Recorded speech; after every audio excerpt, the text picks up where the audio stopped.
Hello, everyone. So, good morning, good evening. Not too sure where you guys are at the moment, but we are very happy to have everyone today. Today we're gonna get a workshop about Solana.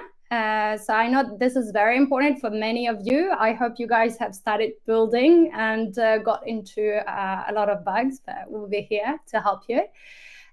So today we will be doing this session with On. So On is the regional lead for the Superteam Southeast Asia.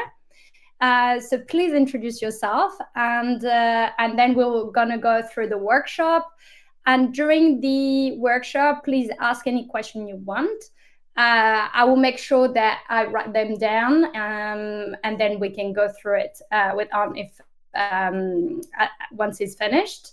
And if you have more questions about the session, do not hesitate to reach out to us on Discord. So here you go, On, you have the floor. All right, thank you so much. Welcome, everybody. Good evening for those who live here in Vietnam. It's 8 p.m. and good morning for those who are in the United States, and good day for those for around the rest of the world. My name is Anh Tran, and I'm the regional lead for Superteam Southeast Asia. Today, I'm going to be talking to you guys a little bit about Solana on an overview level, right? Let me share my screen so we can kind of just get going with this conversation. Yeah, ostensibly, I want to kind of talk to you about just the philosophy of Solana at first, like, you know, what is it and how is it different from, say, some of the other layer one blockchains out there? My organization, Superteam, how it can help you out if you are builders and you need some help with your development work, if you need some help looking for grants, if you need some help with marketing, whatever that may be. Superteam is kind of that public good layer that's available to help those that are building on Solana. And finally, we'll talk about the Solana stack, what's available to you and what makes Solana such a strong layer one chain, right? So the overview of the Solana ecosystem, right? Philosophically speaking, I want to start off by saying that like L1s are like cities and they're not like companies, right? There's a big difference between what a company is versus a city. For example, companies are centralized organizations. They generate a profit, they acquire users, and they build their own products, right? Cities, on the other hand, they generate economies. They acquire producers, people like yourself, and they support those producers. Ostensibly, a city paves the groundwork for people to build great organizations on top of those things. Blockchains are not companies. They are communities. They are cities, they are countries, and they are civilizations. And companies create workers while, excuse me, countries create citizens. I need to get some water there. Sorry about that. And companies generate profits while countries generate economies. Companies acquire users while countries acquire producers, and companies produce products while countries enact governance, right? So that's what Solana really is, right? Solana is the infrastructure layer. We don't have a centralized exchange like a Binance. That belongs to companies like Backpack. We don't have NFT marketplaces. Those belong to companies like Tensor or Magic Eden. And so we provide the infrastructure to allow producers like yourself to build great companies on our infrastructure itself, right? And in order to kind of help builders across the world, Foundation has helped create something called Superteam, right? And kind of the idea is that people come for the technology, but they stay for the vibes. And that's really the Solana philosophy. So Superteam ostensibly is the organization for that tries to find the best talent in each country that we have a super team and bring those talented builders and developers to build on Solana itself, right? I represent the APAC region, and we have, the OG Superteam, the very first one that came out, which was in India. Then Vietnam was the second one. Shortly afterwards, we have Malaysia, Japan, Philippines, and Singapore. So this slide's a little bit old, but we also have expansion plans into Thailand and Indonesia right now. And there's a new term where we say that the sun never sets on a super team. And that's true because in North America, we've got super teams in Canada, Mexico, Brazil, Argentina. In Europe, we've got UK, Germany, France, Balkans, Turkey. We even have a super team in Nigeria. We have a super team in the UAE. And of course, the super teams that we just talked about in the APAC region. And during all of the work that Superteam's been doing for the last 2 years or 2+ years, there have been over 50,000 in real life meetups, $5.8 million of community GDP, and over 5,000 people who've competed in various hackathons like the one that you're competing in for Sigma, right? When I talk about the $5.8 million in community GDP, what I'm talking about is the community has earned that much money by winning hackathons, by getting grants, by winning bounties, and doing things, or by getting jobs, raising money for VCs.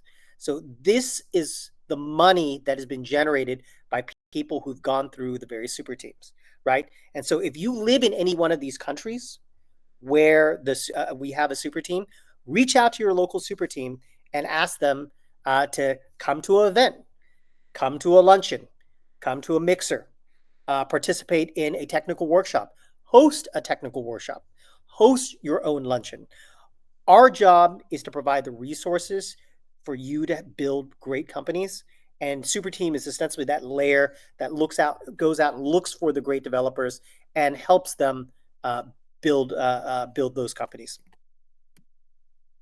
You know, with Superteam, there's really something where you're essentially able to go to events, learn from the various build stations, Discord channels, and essentially make money or earn money through grants, which is funded by Solana Foundation, hackathons, which are ran by your local super team or by our partner companies like Wormhole via Sigma.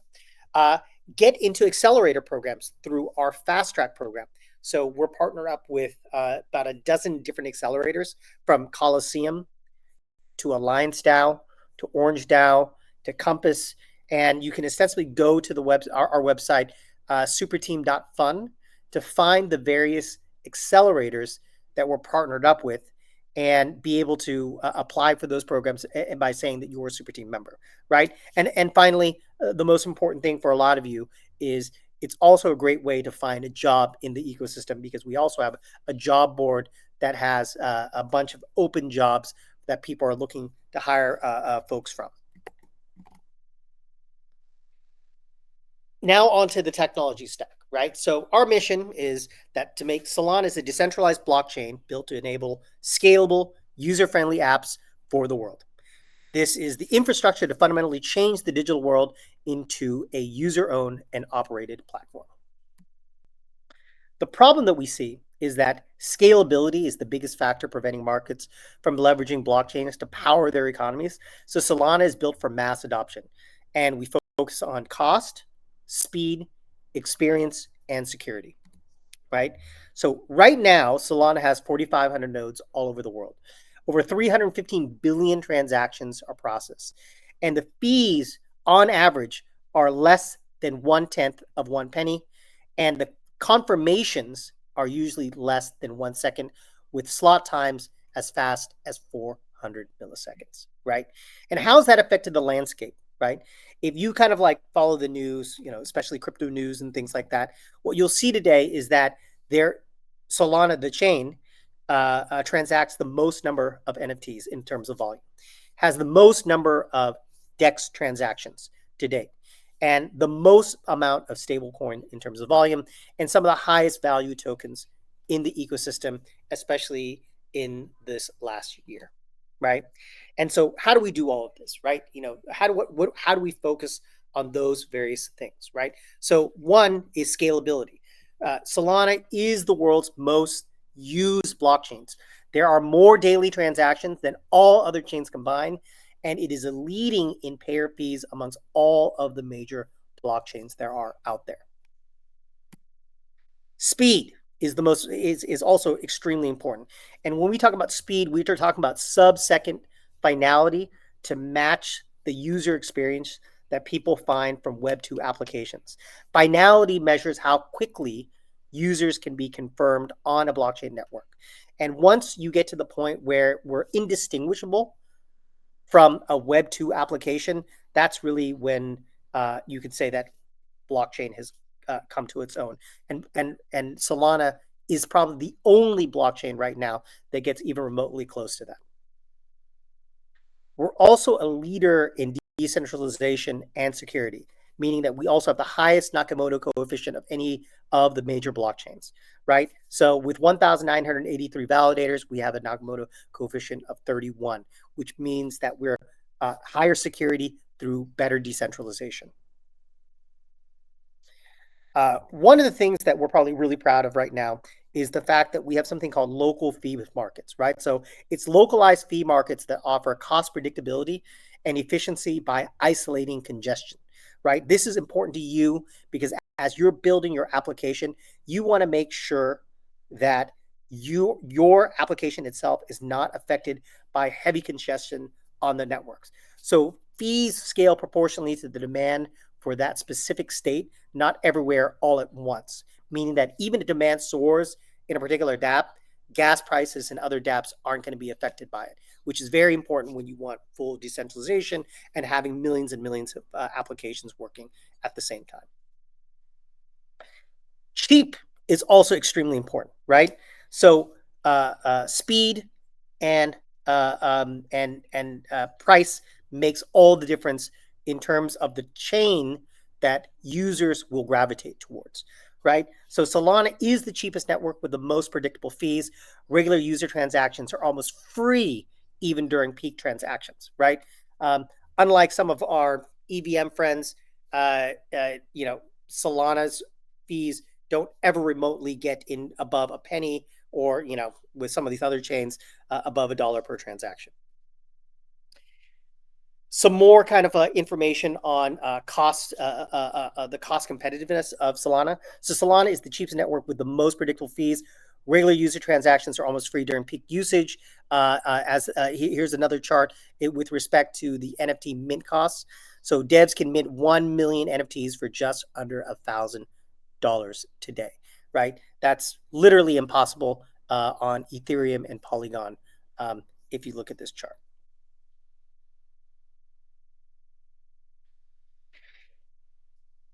So all of those different things in terms of scalability, security, speed, and value means that we're one of the most trusted and used blockchains for stablecoin transactions.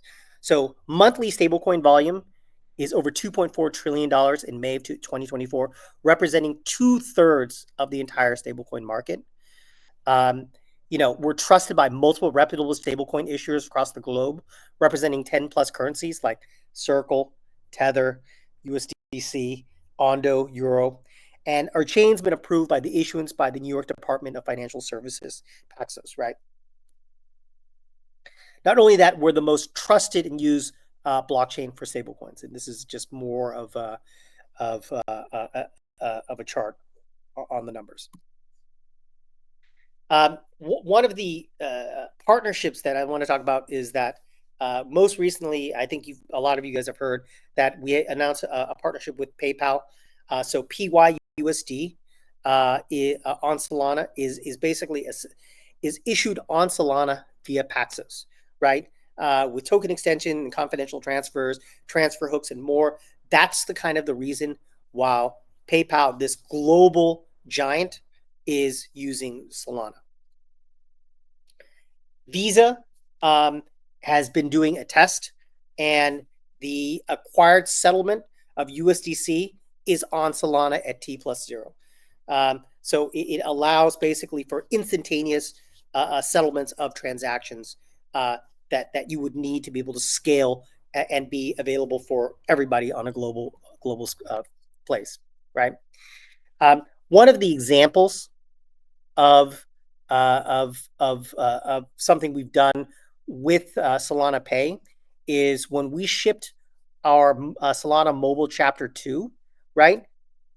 We did it via Shopify, and we used Solana Pay and USDC, and we basically had virtually no transaction fees, and that saved over $1 million in credit card fees on $35 million of USDC revenue, right? So huge progress in the sense of like the end user and the merchants don't have to pay these massive like traditional credit card fees that then can pass those savings back to the consumers.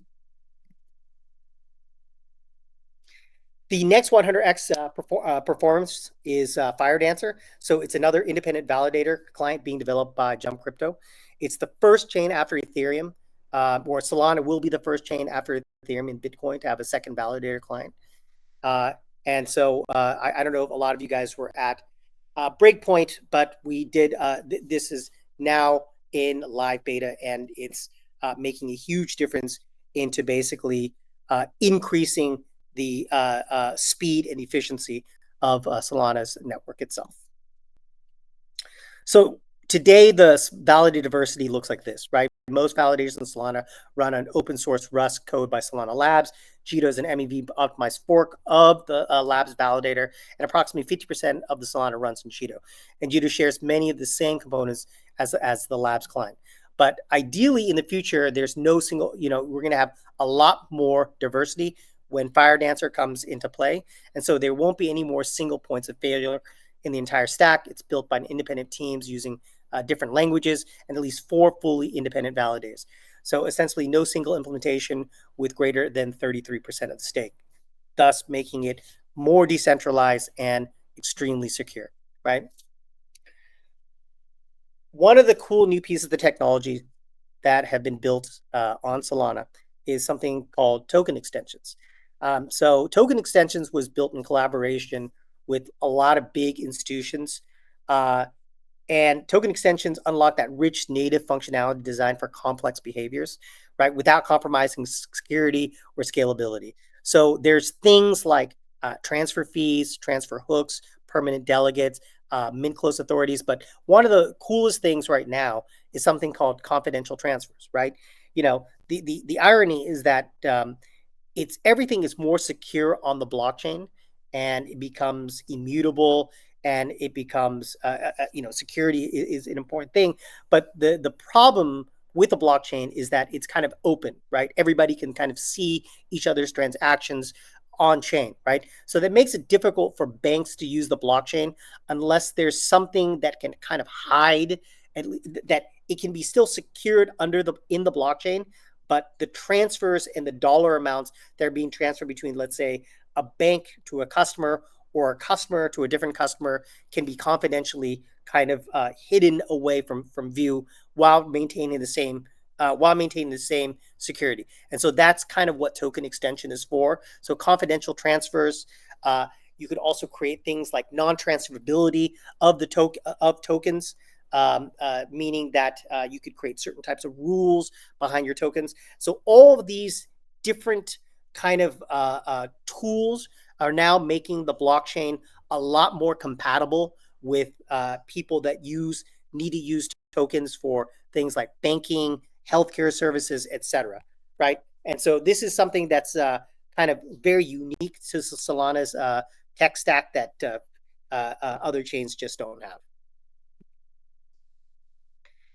This is kind of an overview of the different types of actions you can take with token extensions, right? Confidential transfers, publicly share the source, the destination, and the token type, but use zero knowledge proofs to encrypt the amount of the transfer, maintaining privacy. Token issuers can also decrypt the amount if needed for auditing purposes, right? Transfer hooks determines whether a certain transfer is allowed based on a host of criteria from on-chain or off-chain sources. This could be used, for example, to make sure that the source and the destination tokens have been KYC'd, or that the destination wallet isn't on a sanctioned address list, right? variability of transfer fees, the ability to charge a fee every time a token is transferred so the government can generate small amounts of revenue on token transfers. You can do non-transferability. Non-transferability of tokens can be issued to wallets and used for the purpose of like credentialing, KYCing, and unique user identification for people. And one of my favorites is also interest-bearing tokens. So let's say you're issuing bonds or stablecoin yields. So rather than issuing transaction for interest-bearing rewards, born interest is cosmetically calculated into the tokens itself. So some really, really cool things that you can do on using token extensions today. One of the other coolest new pieces of technology that has been created is something called blockchain links, or actions and blinks. Ostensibly, this is the solution that Solana was looking for to kind of bridge the Web 2 and the Web 3 world. So basically, you can issue an action, basically an action onto social media like Twitter or X to basically issue some kind of action. Like you could issue voting if you wanted to sell something from immediately. Like let's say, for example, I'll give you a couple of good examples, right? Let's say you want to see a meme token, right? And somebody who has a signaling site issues you a signal to buy a meme token, like right as it's issued, right? Instead of having to see the action, go to another website and then swap out and buy that token, you could do everything inside that link itself, right? You basically say, buy bonk right now. Price action is hot. This is a good price, right? Instead of having to open up another browser, connect your wallet, swap, you could do everything inside that blink itself, inside your Twitter account, because it connects up to your wallet for that action to happen. All kind of basically, it's unfurling a URL to have all the actions kind of happen all at once. You could do this for point of purchase. You could do this for trading. You could do this for voting, and do this for governance and all sorts of different and interesting things. So anything you could imagine that in terms of a blockchain action, you can now do inside social media instead of having to like leave social media to do it. So this is a very, very cool way to really bridge that world between Web 2 and Web 3.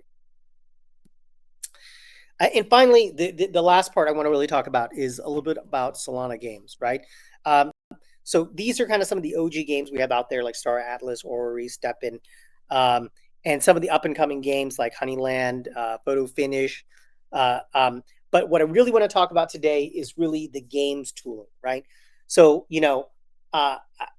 I believe that Solana should be the chain of choice for anybody who's building games, because A, it's fast, it's cheap, and we have all the tools that you possibly could need in order to basically take any game and put it on chain and have all the transactions happen all within our protocol. So there are really, really cool tools out there like Honeycomb Protocol that ostensibly handles all of your Web3 transactions for you.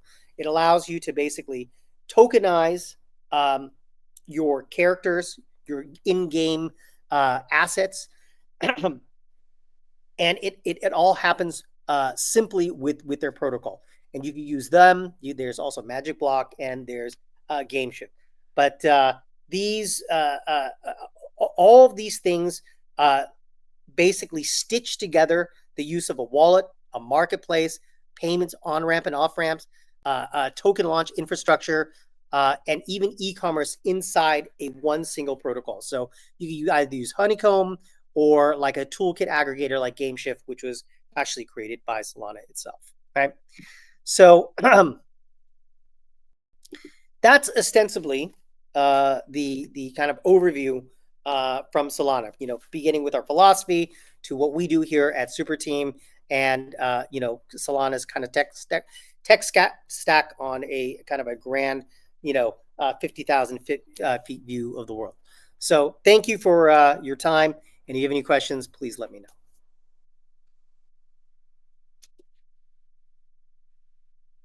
Okay, I'm back. I think I'm back in the main stage.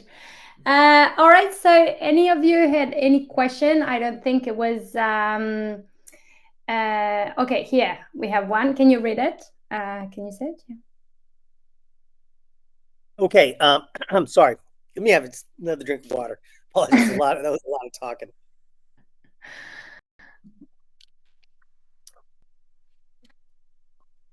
Yeah, blinks. Predict with blinks, right? James Kim, I believe he's with PolyQuest, a really, really cool project outside of Vietnam. And what they do is basically allows you to do prediction markets, right? So basically, they essentially what they do is they let you kind of bet on the outcomes of future events, very similar to what Drift is doing right now with Drift Bet or Polymarket, which is the EVM based thing. But instead of like having to go to say Drift or having to go to PolyQuest itself, what you can do is through at least their platform PolyQuest, they issue a blink and then you can make the bet right there on Twitter itself by connecting your wallet and then issuing the bet of whether which way you want the prediction market to go. Okay, next is great presentation. Thank you. The question is, will this client diversity help mitigate and avoid future Solana outages? Yes, absolutely. Will there be similar rules or general advices as there are for Ethereum client diversity? I'm not sure if there are any rules, but the general advice that we have is that we are constantly, Solana is constantly trying to create better security and more diversity in terms of the different types of validators that it has. And so as you see the chain progress, it's pretty stable right now, but it'll be probably a factorial more stable in the future with everything. Awesome. Thank you, Metagames. Thanks, On. Thank you very much for being here. And thank you. It was a great session. Appreciate you being here. Blinks are interesting. How is this implemented? Is this kind of an extension to an OG protocol? So Blinks, there's a whole toolkit on how to use Blinks. Let me find some of that for you, and I will make sure that I put it into the chat here. BHKOD. All right. I'll make sure that I send that to you specifically. Okay. Jimaru, is there something like account abstraction in Ethereum? Yes, there is. And solutions where users don't need the typical word phrase wallet. Yes, definitely. There's Web3 auth, right? Which basically allows you to not have to use a seed phrase and sign in with actually your social media these days. So there's actually all sorts of different types of logins that kind of make it even easier for Web2 folks to be able to use the Web3 experience, right? Without having to memorize seed phrases and things of that nature. So those things would be tied into, your, Web3 authorization, like your Gmail, as an example, right? And if I can just add something, because I guess you maybe come more from a EVM world, that's why you're asking this question. I think the accounts on Solana is a bit broader. Like in Ethereum has like very specific, it's very specific, but when the account itself, what we consider account in the account abstraction, and what EOA are, it's quite broader in Solana. So you can see online how it works, but I think it's very important. There's like core concepts on how to use accounts. They're a bit different than the EVM stack. All right. Yeah, sorry, you can keep going. I'm reading with you. Sure. Yeah, absolutely. Open Graph Protocol, like frames on Farcaster. Thank you so much. Appreciate it. Okay, can you figure me out how Solana works on games? Kind of a broad question, but ostensibly it's the same way, right? So there are different ways to do games, but the way a lot of games do work on Solana is that it's almost entirely on chain, right? Where you can have one single profile that could be interoperable with other games, and then you can have in-game assets that become tokenized, either as basically using compression, where a very small piece of the code is on chain, so it's light, it's very super duper lightweight, so it doesn't affect the actual gameplay itself, and most of the data is stored off chain. If you're looking to get in, Giovanni, if you're looking to get into building games using Solana, I would highly recommend Honeycomb Protocol. Those guys, they're literally online 24/7. If you go to their Telegram group, or you have any questions, their host of DevRels will be there to help you out. Can you give an example of a token extension? So one of the examples that I used in the presentation is definitely confidential transfers. So imagine a bank and a customer are interacting with each other, right? You can still have the transaction on the blockchain itself, but instead of it being open and decrypted for everybody to see, it can be transferred between two parties in an encrypted way, right? So that's kind of one example of a token extension. There are other things like interest-bearing token extensions, and there's just kind of a whole host of those things. I'll share that in kind of my presentation later on for you guys to take a look at. Any open links to Solana smart contract standards and examples? Yes, there are. Let me copy and paste that and remind myself to send that into the group chat for you. There is definitely something like that. I'm an experienced EVM dev. Where to go start with Solana development? A lot of different places. We've got great videos that are kind of open and free for everyone to check out. But here's my take, right? If you're an experienced EVM dev, you need about 1 weekend to figure out how to build on Solana. Honestly, it's the gap isn't that great, right? And I don't know where you're from, Jumaru, but like my recommendation is to find a local super team and talk to the local DevRel about what you want to build, right? Like if you want to build a game, if you want to build a swap, something, whatever the case may be, and let them kind of talk to you about what that process might look like. One simple example that you could do right now is that if you are an experienced EVM developer, right, you could use Wormhole to basically port your transactions and go cross-chain and settle on Solana to make your transactions even cheaper.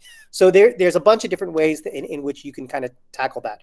But I would recommend highly, talk to somebody from Wormhole, talk to somebody from Superteam, and they can really help you kind of figure out specifically what you're looking for.